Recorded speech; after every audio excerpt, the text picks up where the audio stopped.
आगरा की special court ने हिमाचल प्रदेश के मंडी से सांसद और एक्ट्रेस कंगना रनौत के केस में थाना न्यू आगरा से रिपोर्ट मांगी है। कोर्ट ने थाने को आदेश दिए हैं कि 20 दिन में गवाह, सबूत और बयानों की जांच कर रिपोर्ट दें। कोर्ट इसके बाद फैसला लेगी। एडवोकेट रमाशंकर शर्मा ने कंगना रनौत के खिलाफ स्पेशल कोर्ट MPMLA में 11 सितंबर 2024 को वाद दायर किया। उन्होंने कंगना पर केंद्र सरकार के विरोध में धरने पर बैठे किसानों को हत्यारा, बलात्कारी और अलगाववादी बताने का आरोप लगाया। गुरुवार को हुई सुनवाई में कोर्ट ने फैसला रिजर्व रख लिया था। शुक्रवार को कोर्ट ने थाने को आदेश दिए हैं कि 20 दिन के अंदर धारा 225(1) BNSS के तहत आख्या प्रस्तुत करें। 29 जनवरी को थाना न्यू आगरा पुलिस न्यायालय में आख्या प्रस्तुत करेगी। 8 फरवरी को कोर्ट फैसला सुनाएगी। इसी साल 24 अगस्त को कंगना ने एक इंटरव्यू में कहा था, किसान आंदोलन के समय रेप, मर्डर हुए, बिल वापसी ना होती तो प्लानिंग लंबी थी। इसके बाद उनके खिलाफ आगरा बार एसोसिएशन के अध्यक्ष रमाशंकर शर्मा ने MPMLA कोर्ट में 11 सितंबर को याचिका दाखिल की थी। एडवोकेट रमाशंकर शर्मा ने कहा, मैं भी किसान परिवार से हूं। 30 साल तक खेती किसानी की। किसानों और राष्ट्रपिता महात्मा गांधी के प्रति सम्मान रखता हूं। कंगना ने हमारी और लाखों किसानों की भावनाएं आहत की हैं। 31 अगस्त को उन्होंने पुलिस कमिश्नर और थाना न्यू आगरा को शिकायत भेजकर कार्रवाई करने की मांग भी की थी। 7 नवंबर 2021 को कंगना रनौत का एक बयान छपा था, जिसमें उन्होंने कहा था कि गाल पर चांटा खाने के बाद भीख मिलती है, आजादी नहीं। 1947 में जो आजादी हमें मिली वो महात्मा गांधी के भीख के कटोरे में मिली थी। असली आजादी तब मिली जब 2014 में सत्ता में नरेंद्र मोदी की सरकार आई। इसका मतलब साफ है कि आजादी में महात्मा गांधी, सरदार भगत सिंह, चंद्रशेखर जैसे तमाम महापुरुषों ने जो बलिदान दिया वो बेकार है। इस तरह कंगना ने राष्ट्रपिता का भी अपमान किया। मैंने 11 सितंबर 2024 को फिल्म अभिनेत्री और भाजपा सांसद कंगना रनौत के खिलाफ एक दावा दायर किया है special court MPMLA Anuj Kumar Singh की कोर्ट में।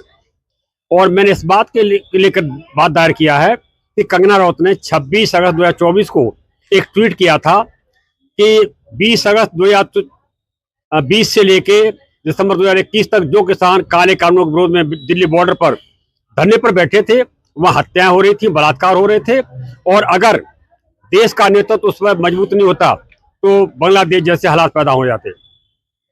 उन्होंने किसानों को हत्यारा, बलात्कारी और अलगाववादी बता दिया। क्योंकि मैं एक किसान का बेटा हूं, किसान परिवार में पैदा हुआ हूं और करीब 20 साल मैंने खेती भी की है वकालत से पहले, तो मुझे मेरा अपमान लगा, मेरे देश के करोड़ों अन्नदाताओं का अपमान हुआ। इससे पहले कंगना ने 16 नवंबर 2021 को एक ट्वीट किया था राष्ट्रपिता महात्मा गांधी के खिलाफ, और ये कहा था कि गाल पे चांटा खाने से भीख मिलती, आजादी नहीं। और ये भी कहा था कि 1947 में जो आजादी मिली थी वो महात्मा गांधी को भीख के कटोरे मिली थी। इसका मतलब ये हुआ कि उस आजादी की लड़ाई में भगत सिंह, राजगुरु, सुखदेव, अशफाक उल्लाह खां, चंद्रशेखर जैसे तमाम क्रांतिकारी जो फांसी के फंदे पर झूल गए आजादी के लिए, हजारों लाखों तक सेनानियों ने जेलें काटी, यातनाएं सही, वो सब बेकार गए। जलियांवाला कांड हुआ, वो भी सब बेकार, ये सब कुर्बानियां बेकार चली गई, भीख में मिली है। तो उन्होंने, कंगना ने किसानों का अपमान किया। दूसरा, एक राष्ट्रद्रोह का, क्योंकि राष्ट्रपिता का अपमान पूरे देश का अपमान है, और ये उनकी जो भाषा है राष्ट्रद्रोह के अंदर आती है। मैंने इन 2 धाराओं में इस बात दिया था, बात दायर किया है, एक तो राष्ट्रद्रोह और अपमान। कोर्ट ने मेरा बयान लिया, उसके बाद फिर मेरे गवाह धीरज और विजय सागर एडवोकेट का बयान लिया। उसके बाद कंगना को कोर्ट ने 3 बार नोटिस भेजे, एक दिल्ली के पते पर और कुल्लू मनाली के पते पर। कंगना को तीनों बार के नोटिस उनको मिले। नोटिस में कोर्ट ने कहा था कि आप स्वयं अथवा अपने अधिवक्ता को के माध्यम से कोर्ट में हाजिर हों और ये बताएं कि आप अपना पक्ष रखना चाहती हैं या सुनवाई कराना चाहती हैं।